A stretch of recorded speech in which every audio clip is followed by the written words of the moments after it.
नमस्कार। सरोकार कार्यक्रम में आप सभी दर्शकों का हार्दिक स्वागत, अभिनंदन। दर्शकों, सरोकार कार्यक्रम में आज हम आपके लिए लेकर आए हैं प्रधानमंत्री फसल बीमा योजना। इस विषय में विस्तृत रूप से चर्चा करेंगे आज हम अपने स्टूडियो में बैठकर। दर्शकों, जैसे कि आप जानते ही हैं, 13 जनवरी 2016 में माननीय प्रधानमंत्री ने प्रधानमंत्री फसल बीमा योजना का आगाज़ किया था और तब से लेकर आज 2022 है।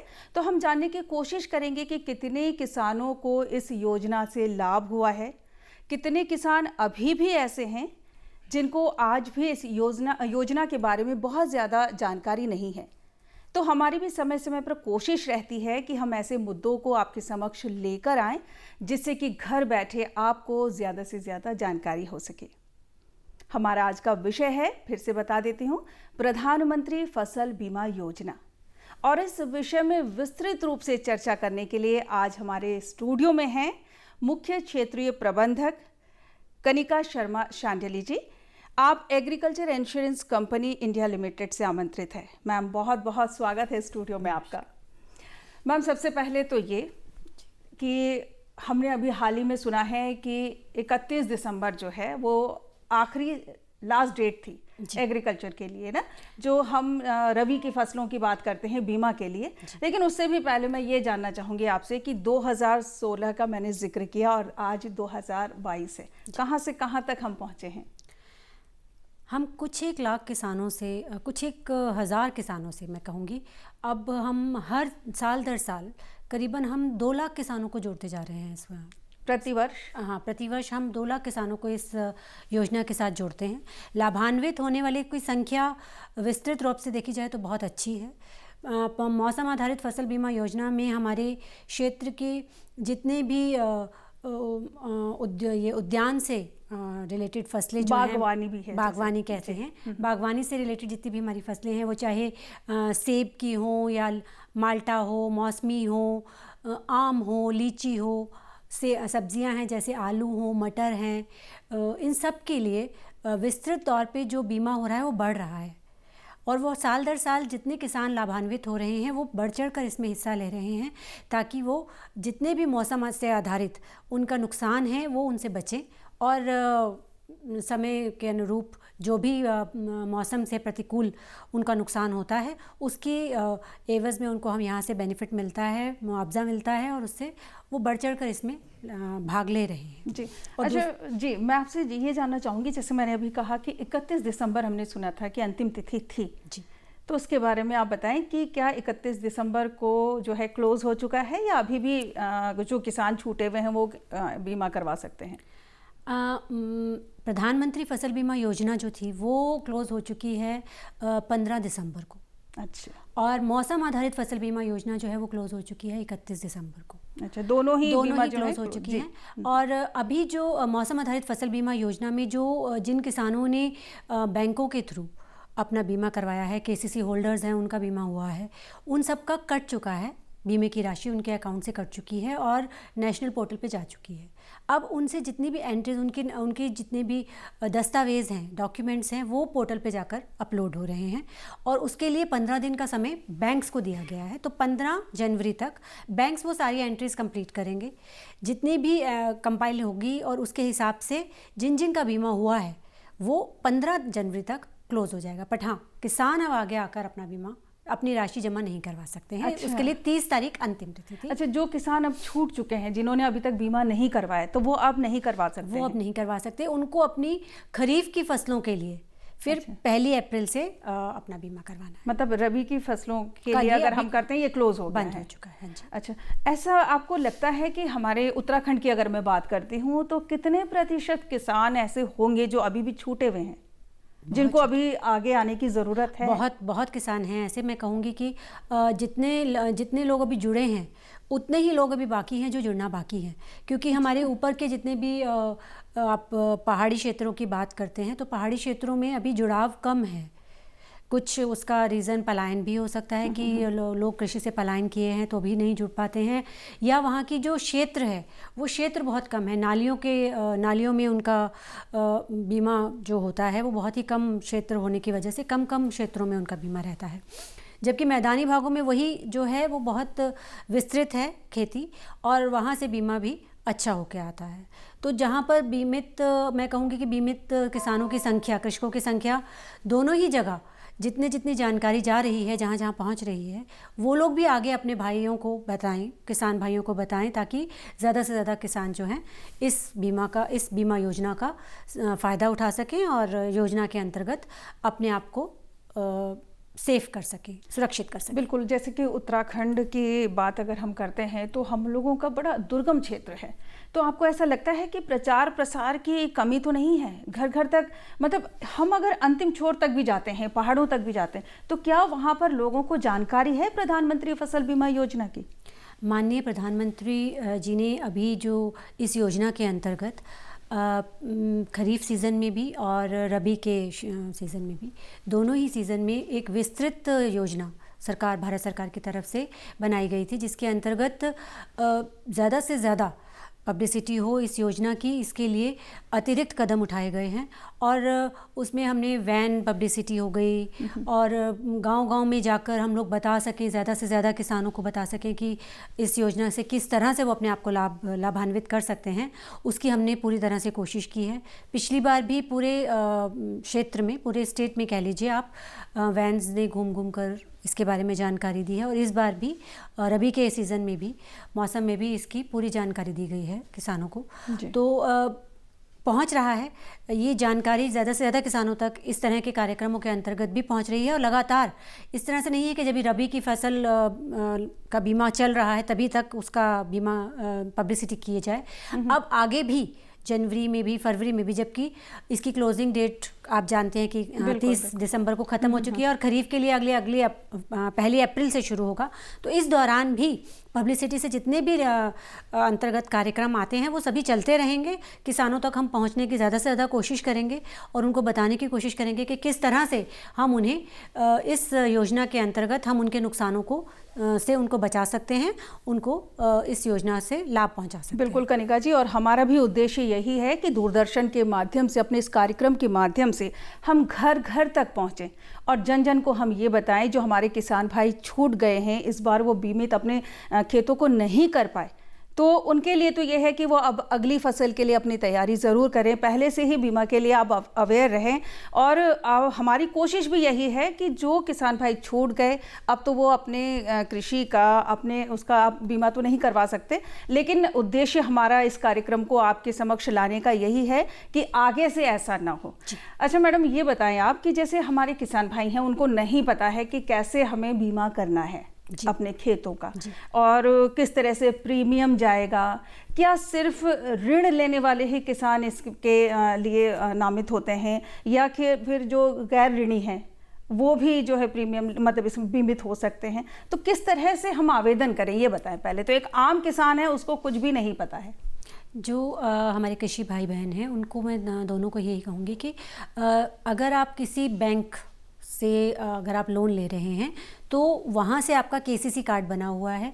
केसीसी कार्ड के अंतर्गत अगर आपकी फसलें नोटिफाइड हैं, जैसे कि धान और मंडुआ हो गया खरीफ में, और यहाँ पर रबी में आपका गेहूँ हो गया और दलहन हो गया, अगर वो है तो उसके अंतर्गत आपके बैंक से बीमा कट जाएगा, बीमे की राशि कट जाती है। जब तक किसान लिख के नहीं देगा तब तक तो नहीं कटेगा, कट जाती है, तब तक नहीं कटेगा। जब तक वो लिखकर ये ना दे कि मुझे बीमा करवाना नहीं है, तब तक उसका कट जाएगा। अगर वो लिख के देता है कि नहीं, मुझे बीमा नहीं करवाना है, तब उसका कटना बंद हो जाता है।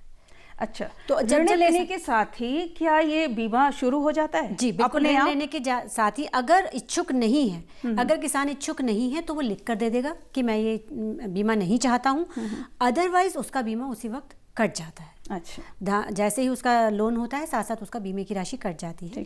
और वो किसान जो कि बीमा ये लोन नहीं ले रहे हैं, केसीसी के अंतर्गत नहीं आते हैं और ऋणी किसान हैं, वो किसी भी बैंक पे जाकर अपना बीमा करवा सकते हैं, सीएससी केंद्र पे जाके बीमा करवा सकते हैं, सीधा पोर्टल पे जाके खुद भी अपना बीमा करवा सकते हैं।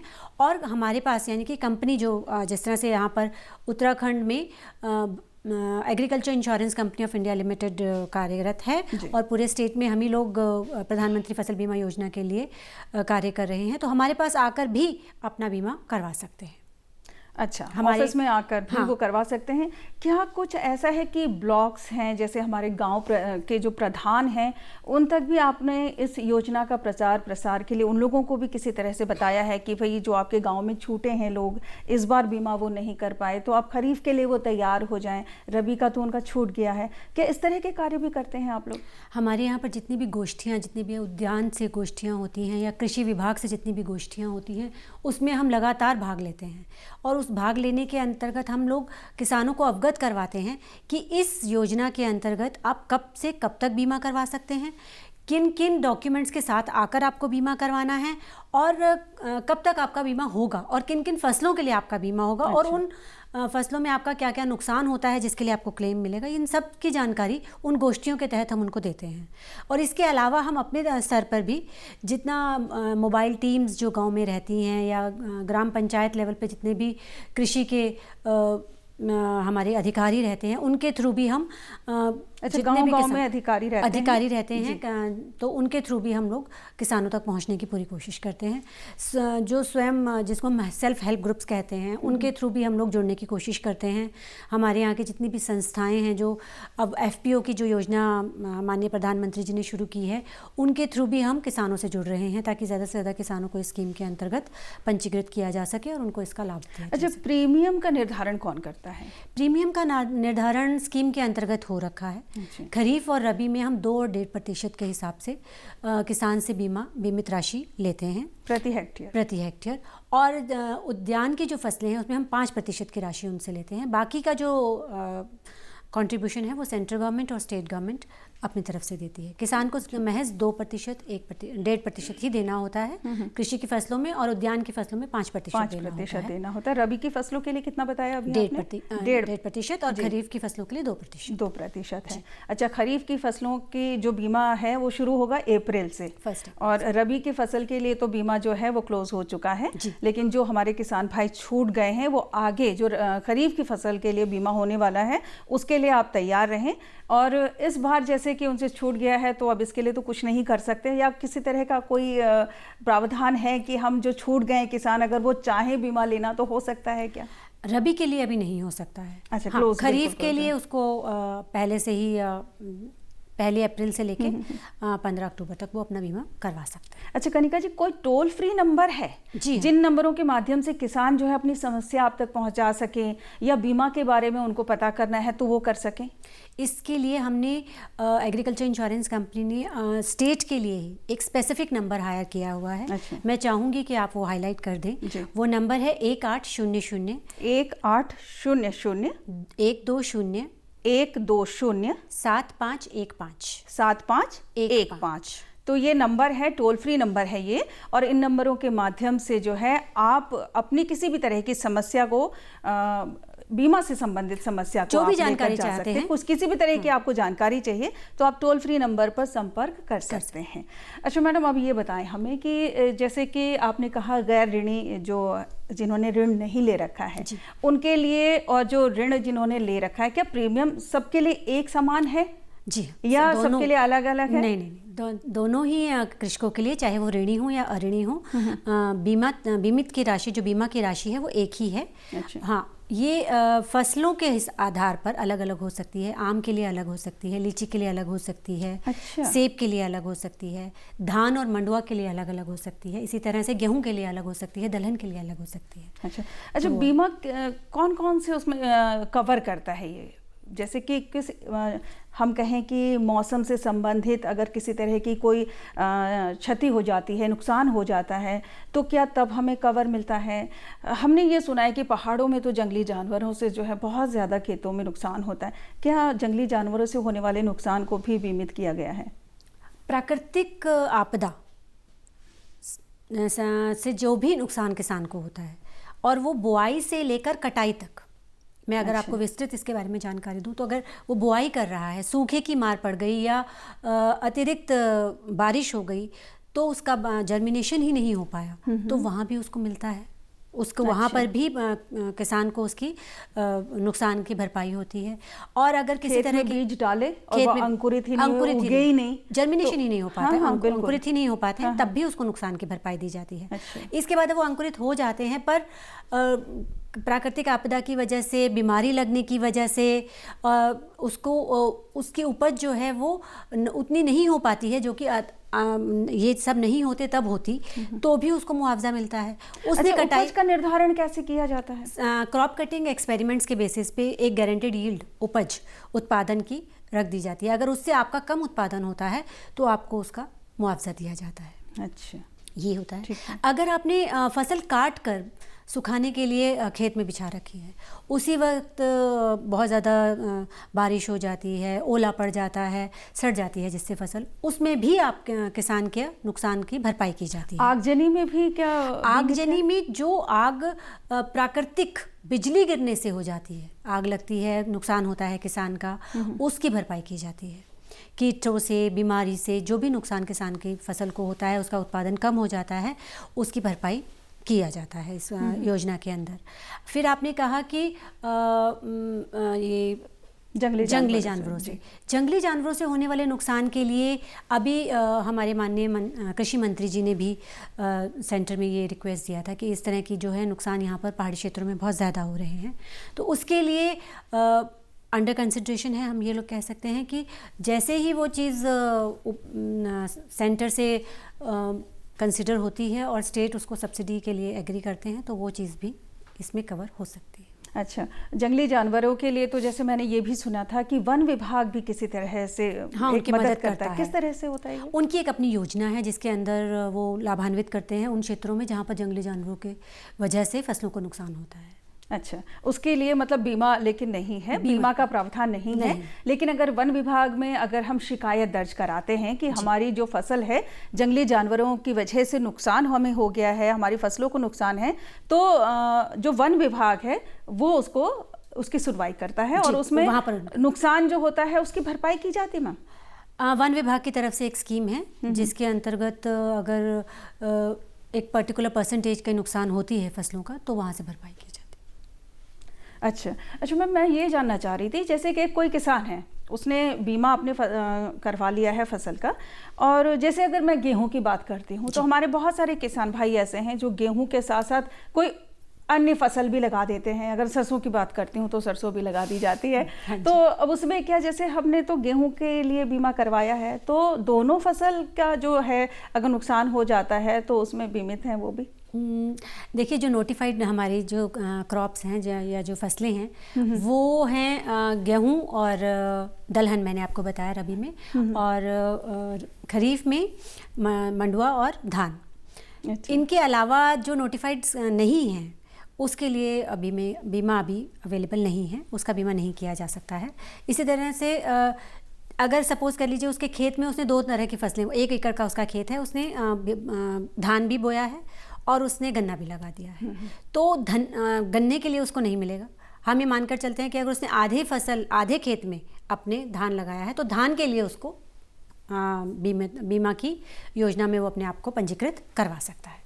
अच्छा, एक चीज़ और बताइए, जैसे कि नुकसान हुआ जी, इसके लिए क्या कोई टीम आप लोगों ने बनाई है कि क्षेत्र पे जाके निरीक्षण करता है, या फिर कोई किसान खुद ही अपना जो है नुकसान हुआ तो उसको जो है रिपोर्ट करनी पड़ती है, लिखवाना पड़ता है, एप्लीकेशन देनी पड़ती है, किस तरह से कार्य होता है?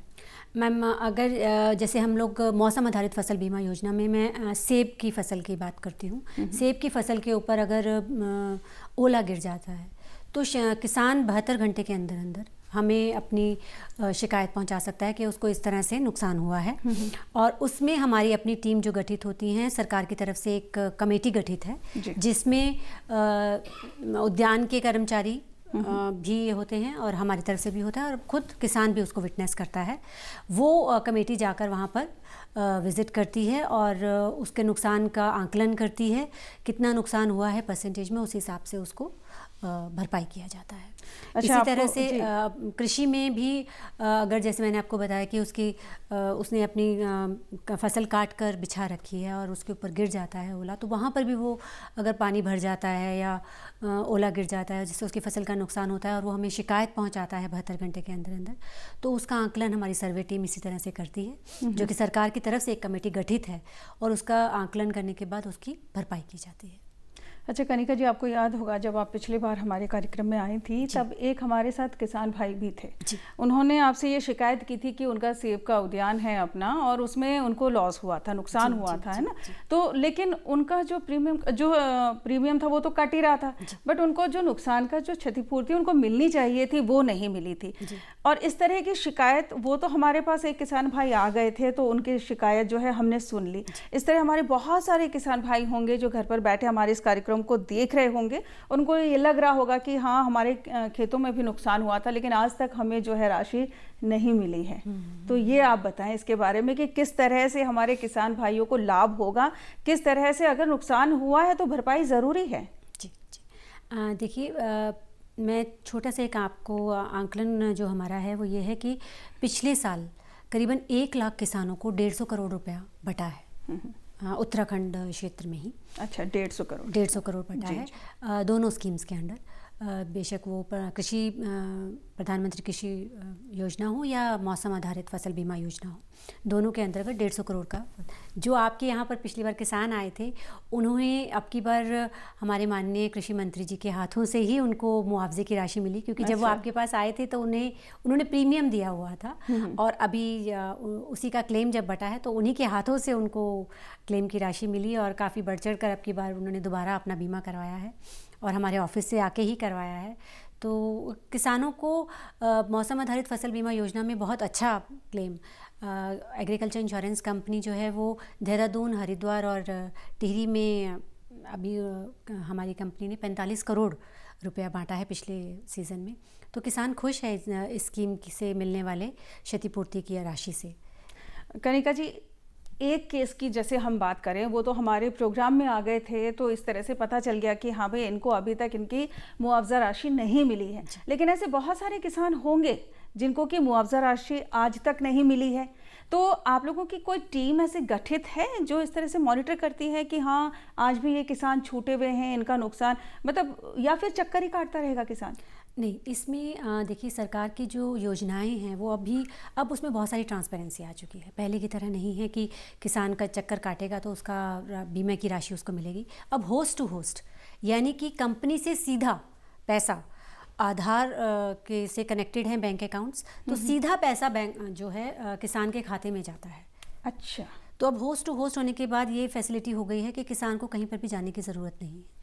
हाँ, कई बार ऐसा होता है कि किसान की अपनी दी हुई जो उसकी इन्फॉर्मेशन है वो कहीं ना कहीं छूट जाती है उससे या गलत हो जाती है, तो वो हमारे पास वापस आ जाता है पैसा। और ऐसे किसानों बहुत ही गिने चुने रहते हैं और उसका आंकलन उसी वक्त हो जाता है कि इतने किसानों का पैसा वापस आ गया है, क्योंकि एक ही बैंक में जैसे ही ट्रांजैक्शन गई और वो उसके अकाउंट में हिट नहीं करती है तो पैसा वापस आता है तो एक लिस्ट उसी वक्त लिस्ट बन जाती है और लिस्ट बनने के बाद वहीं के वहीं आंकलन होकर रिलेटेड इन्फॉर्मेशन जो है वो गाँव से हम अपने टीम के थ्रू कलेक्ट करके उनके तक पहुंचाने की कोशिश करते हैं। उनसे इन्फॉर्मेशन लेते हैं कि कहाँ पे उनकी इन्फॉर्मेशन हमारे तक जो पहुंची है वो गलत है, उसको सही करके उनके अकाउंट में पैसा पहुंचाया जाए। जैसे मैं बार बार आपसे टीम का जिक्र कर रही हूँ कि कोई ऐसी टीम बनी हुई है, माना कि कोई किसान है, इसने आपको फ़ोन करके या फिर अपनी लिखित में शिकायत ये दी कि हाँ मेरे खेतों में ये मुझे नुकसान हुआ है, तो उसके लिए कोई जाँच प्रक्रिया होती है कि जाँच किया जाता है कि इस एरिया में इतना नुकसान हुआ है और वो जेन्युइन है? देखिए, मौसम कैसे पता लगाते हैं? हाँ, मौसम आधारित फसल बीमा योजना में मौसम केंद्र लगे हुए हैं और मौसम केंद्र हर ब्लॉक में जिस तरह से जितना लगा हुआ है वो अपने आसपास के पूरे एरिया का आंकलन करता है और वहाँ पे रिकॉर्ड होता है मौसम का। हर आवर पे रिपोर्ट आती है, उस आवरली रिपोर्ट का पूरी की पूरी एक शीट बनती है और उस शीट के हिसाब से उसका जो आंकलन होना है, उसके क्लेम का आंकलन होता है और उसको पेमेंट दी जाती है। जहाँ पे भी एडवर्सिटी क्रॉप वाइज जहाँ पे भी एडवर्सिटी रहती है मौसम की, उसके हिसाब से उसको क्लेम दे दिया जाता है। अच्छा। और जहाँ तक रही सर्वे की बात, सर्वे अलग से, जैसे मैंने आपको पहले ही बताया, उस हिसाब से सर्वे होता है जिसके लिए सरकार की तरफ से कमेटी गठित है जिसमें हमारे प्रभारी भी रहते हैं और डिपार्टमेंट की तरफ से भी एक रिप्रेजेंटेटिव होता है और किसान खुद भी रहता है वहाँ पे विटनेस के तौर पे। तो वो एक अलग से कमेटी बन रखी है। और जहाँ तक मेरी अपनी टीम की बात है तो हर एक डिस्ट्रिक्ट में हमारे अपने लोग काफ़ी अच्छी तादाद में हर एक डिस्ट्रिक्ट में रहते हैं। वो फील्ड एग्जीक्यूटिव्स के फॉर्म में हो या वो डिस्ट्रिक्ट मैनेजर्स के फॉर्म में हो, वो हर एक डिस्ट्रिक्ट में अवेलेबिलिटी है। और उसके अलावा भी हम लोग जो यहाँ पर देहरादून में, क्योंकि हमारा रीजनल ऑफिस है, यहाँ से भी हम लोग समय समय पर जहाँ कहीं पर भी इस तरह की ज़रूरत होती है हम खुद भी वहाँ पर आते जाते रहते हैं, ताकि किसी तरह का भी कोई नुकसान जो है वो छूटे नहीं और किसी तरह की शिकायत जो है वो उसी समय उसका जवाबदाही हो जाए। बिल्कुल। माननीय प्रधानमंत्री ने प्रधानमंत्री फसल बीमा योजना का आगाज़ ही इसलिए किया था कि जो हमारे किसान भाई हैं उनका जीवन स्तर अच्छा हो और किसी भी तरह की जो नुकसान उनको हो जाते हैं उनकी कृषि में, वो बहुत सारा ऋण लेते हैं और उसी के जो तहत उसमें वो दब जाते थे। पहले साहूकारों से वो लोन ले लेते थे और जिसको कि चुकाना उनके लिए असंभव सा हो जाता था। यही एक वजह है कि प्रधानमंत्री फसल बीमा योजना का आगाज़ किया गया और जिसमें कोशिश ये की गई कि ज़्यादा से ज़्यादा हमारे किसान भाई जुड़ सकें। अच्छा मैडम, ये बताएं कि जैसे 2016 में जब ये योजना का आगाज़ हुआ था तब से लेकर आज तक इनमें परिवर्तन होता रहता है, कुछ नई चीज़ें आई हैं इसमें? बिल्कुल, इस योजना में समय समय पे काफ़ी परिवर्तन होते रहते हैं और वो इसलिए होते हैं ताकि वो उस योजना को बेहतर बनाया जा सके, किसानों तक बेहतर उनको इंक्लूजन देने के लिए, फाइनेंशियल आप कह लीजिए कि एम्बिट में उनको लाने के लिए जितना भी ज़रूरत है इस योजना में समय समय पे बदलाव करने की, वो समय समय पे बदलाव ना सिर्फ योजना में होता है, जबकि इसके साथ साथ जुड़े हुए नेशनल पोर्टल पे, जो कि NCIP का पोर्टल है, फसल बीमा का पोर्टल है, उसको भी सुदृढ़ किया जा रहा है ताकि जो किसान है वो प्रॉपर डिजिटाइज्ड वर्ल्ड में जिसमें अब आज हम रह रहे हैं उनको इन्फॉर्मेशन उसी समय पर उपलब्ध की जा सके, पोर्टल के थ्रू उपलब्ध की जा सके, ऐप्स के थ्रू उपलब्ध की जा सके, किसी भी तरह से कोई भी किसान छूटे ना और जानकारी सबको मिलती रहे। मैडम, आप आज स्टूडियो में आए, बहुत अच्छी आपने जानकारी दी, समय निकालने के लिए आपका बहुत बहुत धन्यवाद। शुक्रिया। दर्शकों, हमें उम्मीद है प्रधानमंत्री फसल बीमा योजना पर आज हमने जितनी भी बातचीत की, ये बातचीत आपको ज़रूर पसंद आई होगी। आपको हमारा आज का ये कार्यक्रम कैसा लगा? फीडबैक अगर आप हमें देना चाहें तो दूरदर्शन केंद्र देहरादून के पते पर लिखकर भेज सकते हैं। सरोकार कार्यक्रम में आज इतना ही। अगले अंक में एक नए विषय के साथ हम फिर से उपस्थित होंगे। तब तक के लिए नमस्कार।